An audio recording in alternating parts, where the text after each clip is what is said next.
पटना में पंडित धीरेश कृष्ण शास्त्री की कथा का आज तीसरा दिन। नौबतपुर के तरेत मठ में कथा को सुनने के लिए लोगों की भीड़ उमड़ रही है। वहीं पंडित धीरेश शास्त्री आज दोपहर 2 बजे से हनुमंत कथा करेंगे।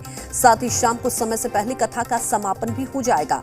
भारी भीड़ को देखते हुए आज बाबा बागेश्वर का दिव्य दरबार भी नहीं लगेगा। पंडित धीरेश शास्त्री ने लोगों से अपील की है कि वो अपने घर से ही टीवी पर हनुमंत कथा का आनंद लें। बाबा ने कहा कि इसके लिए पंडाल आने की जरूरत नहीं है। आपको बता दें कि कल रविवार को इतनी बड़ी संख्या में लोगों का हुजूम उमड़ पड़ा कि कथा को समय से पहले खत्म करना पड़ा था। इतना ही नहीं, लोगों से बाबा को हनुमंत कथा सुनने के लिए पंडाल ना आने की अपील करनी पड़ी। पंडित धीरेश शास्त्री को खुद लोगों से कहना पड़ा कि पंडाल में जितने लोग आ गए हैं वह संभाले नहीं जा पा रहे, लिहाजा अब भक्त यहाँ ना आए। उन्होंने कहा कि घर में टीवी पर हनुमंत कथा को सुनने का लाभ लें।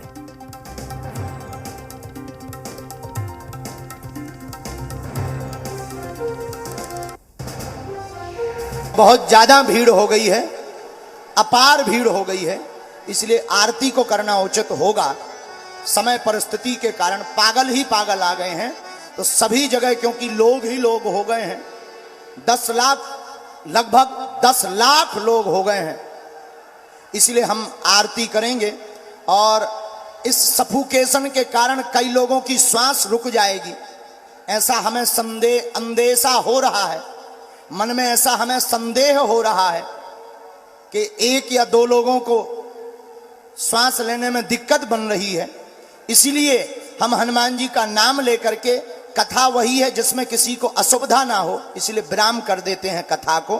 बिहार के जितने भी लोग हैं अपने घरों से कथा को सुनेंगे, कथा पंडाल में नहीं आना है, हमारी ये प्रार्थना है। आज की आरती यहीं करते। देखो, घबरा कर नहीं जाना है, जब वापस जावे तो एक एक करके जावे, बहुत सावधानी पूर्वक जावे, क्योंकि भीड़ बहुत ज्यादा हो गई है और पंडालों में कहीं क्षेत्र में जगह नहीं बची। तीनों पंडालों में ऊपर लोग चढ़े हैं, वहां रोडों पूरी जाम हो गई है, तो बहुत ज्यादा गर्मी का सफोकेशन हो गया है।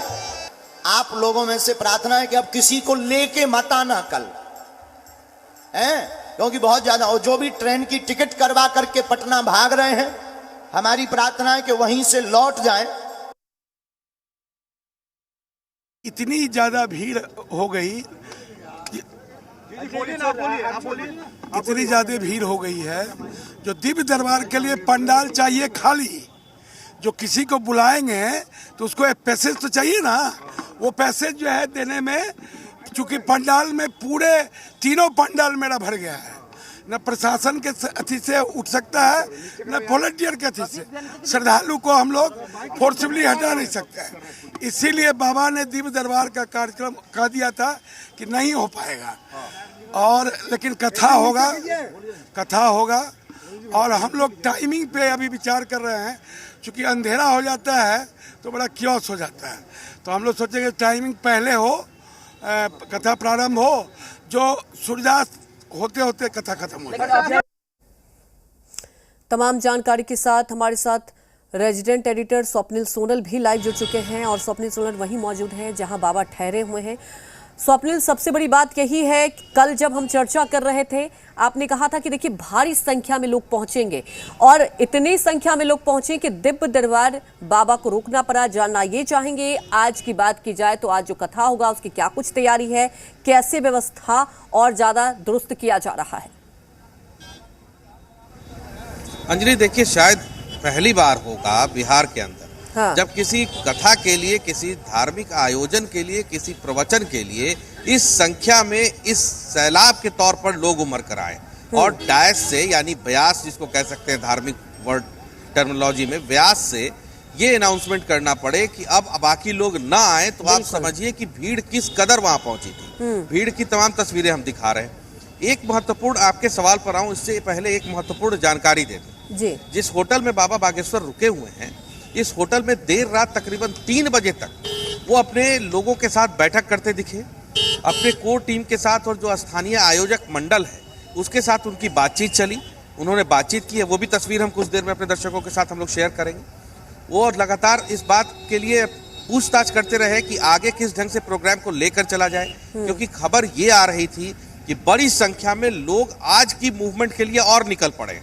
तो देखिए, होना क्या था कि कल जो फिगर्स थे, कल जो फुटफॉल का फिगर था, यानी जो लोगों के आने की जो आंकड़ा था, वो अनुमान का लगभग दुगना था। तो ऐसी स्थिति में अगर आज और लोग निकल कर आ जाएंगे तो वहां पर बिल्कुल एक ऐसी स्थिति बन जाएगी जिसको कंट्रोल अमूमन करना बहुत डिफिकल्ट हो जाएगा। तो उसको लेकर के देर रात एक वीडियो भी बाबा बागेश्वर ने जारी करके जो हम लगातार दिखा भी रहे हैं, उन्होंने कहा कि अब बाकी लोग ना आए, लोग अपने टेलीविजन स्क्रीन के माध्यम से और अन्य जो उपाय हो सकते हैं उसके माध्यम से जुड़े। और जो दिव्य दरबार है उसको लेकर के उन्होंने कहा कि सामूहिक तौर पर अर्जी लगाई जाएगी अगर ऐसा संभव हो पाया तो अभी ये डेवलपमेंट है। और आज की गतिविधि को अगर एनालाइज करें तो वो इस तरह से है कि तकरीबन 2 बजे बाबा यहाँ से निकलेंगे, उनका पूरा काफिला निकलेगा। चूंकि कार्यक्रम को कट शॉर्ट किया गया है, कुछ समय जो है समयावधि कम की गई है, तो वो बाबा 2 बजे निकलेंगे और जो है वो 3 घंटे का जो स्पैन है वो लगभग 2 घंटे में निपटा के खत्म किया जाएगा कार्यक्रम। अब जरा तस्वीर भी दिखा देते हैं। देखिए मेरे साथ विजय है। विजय देखिए अभी दिखा पाए अगर तो अभी से ही होटल पनास के बाहर जो है वो उनके अनुयायी, उनके समर्थक, उनको सुनने वाले, उनको देखने वाले पहुंच चुके हैं। और देखिए इस होटल में एक चीज व्यवस्था की गई कल की भीड़ को देखते हुए। अंजलि मैं एक तस्वीर दिखाता हूं कि कल की भीड़ जो हुई थी उसको देखते हुए देखिए किस तरह से बैरिकेटिंग का इंतजाम किया गया है। विजय अगर आप ये बैरिकेटिंग दिखा पाए, देखिए होटल का मेन एंट्रेंस है, ठीक है। यहाँ पहली बैरिकेटिंग है सुरक्षा दृष्टिकोण से कि कोई जो ज्यादा भीड़ आ जाती है वो सीधे अंदर नहीं चली जाए। इसके बाद दूसरी बैरिकेटिंग की गई है कि अगर भीड़ पहले बैरिकेड को पार करती है तो दूसरे बैरिकेड पर उसको रोका जा सके। भीड़ काफी ज्यादा हो जा रही है। जैसे ही कारकेड और कहे काफिला निकलने वाला होता है तो भीड़ बड़े पैमाने पर पहुंच जाती है। हर उम्र अंजलि, हर उम्र, हर वर्ग और हर समुदाय का लोग, हर समुदाय से जुड़े लोग वो पहुंच रहे हैं और पहुंच करके इसका उपाय कर रहे हैं कि कैसे वो बाबा बागेश्वर से मिल पाएं या उनके साथ उनका सानिध्य प्राप्त कर पाएं। तो आज का डेवलपमेंट यही रहेगा। 2 बजे निकलेंगे। तस्वीरों के जरिए भी समझा जा सकता है और जैसा कि आपने दिखाया होटल के बाहर ही आप देखिए अभी से ही लोगों की भीड़ और बैरिकेटिंग लगाई गई है। अब देखना होगा कि आज की जो कथा होगी कैसे व्यवस्था कराई जाएगी। फिलहाल हमारे साथ जुड़ने के लिए आपका शुक्रिया। रुकते एक छोटे से ब्रेक के लिए, जल्द हाजिर होंगे।